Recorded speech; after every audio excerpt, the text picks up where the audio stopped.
菜一湯一碗飯，一味解千愁。大家好，我係鄉村守護人梁岑妹，我個名叫梁泥妹。從細咧我就生活喺廣東佛山順德南沙，佢係屬於順德嘅一個小島。因為呢個島咧出外都要搭船，所以咧就好少同外界去接觸。而我嘅父母咧亦都要外出去打工，我就一直同埋老一輩生活喺呢個小島入邊，同佢哋學習傳統嘅一個工藝啦、美食啦，更有一個咧就係去分辨當地嘅農作物，用我哋嘅相機記錄，分享俾更多嘅人去了解。2020年嘅12月，我哋喺抖音上邊睇到好多三農嘅博主喺個推廣佢哋家鄉嘅美食同埋文化，而好多咧都係我哋呢邊一啲上咗年紀嘅老前輩，一啲名廚，好似我哋90後嘅話就非常少啦。於是乎覺得我哋嘅順德都被稱為世界美食之都，咁不如我哋就做一個賬號去記錄同埋宣傳我哋嘅美食文化。2021年我哋就開通咗抖音賬號梁岑妹啦。咁咧我哋喺過程中咧就係一直記錄緊我哋嘅美食製作啦，但係咧我哋就冇講解嘅。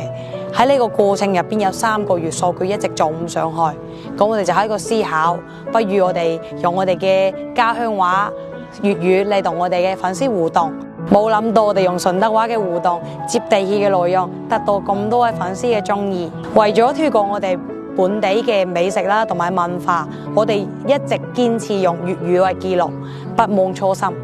地道嘅家鄉美食，親切嘅鄉音，令我哋得到咗好多粉絲嘅支持。大家都紛紛留言喺我哋嘅視頻入邊話，勾起咗好多順德嘅回憶，我哋心目中嘅鄉愁，都好想再翻到嚟順德感受我哋家鄉嘅美食。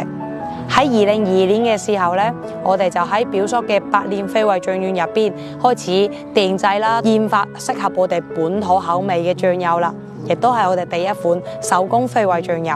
因為我哋嘅匠心精神，我哋嘅醬油一推出市面就得到咗好強烈嘅反響。後面咧，我哋又因為順德嘅一啲烹飪嘅方式，我哋又繼續去做咗一款冇塗層嘅生鐵炒鍋，同時亦都註冊咗我哋嘅商標。通過咗櫥窗同埋直播嘅銷售，我哋呢2個單品咧做咗800萬單嘅呢個可觀嘅業績，保證咗品質嘅同時，亦都令到更多粉絲更加深愛我哋同埋支持我哋。我哋嘅手工醬油令到好多嘅街坊都講起，我哋呢個就以前傳統嘅順德味。當自己有能力嘅時候，我哋亦都會去幫助其他嘅人。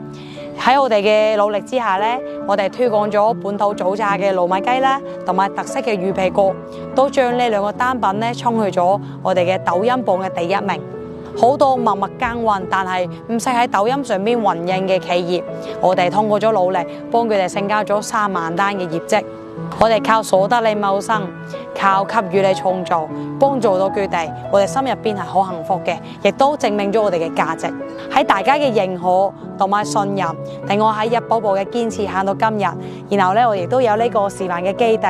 希望咧，到時候咧，我哋會將我哋更多嘅家鄉美食文化推廣俾更多嘅人知道。未來嘅路，我會盡我所能，扶持更多嘅企業，幫助更多嘅人，令到大家可以喺電商嘅平台得到繁榮嘅發展。未來我哋會繼續不忘初心，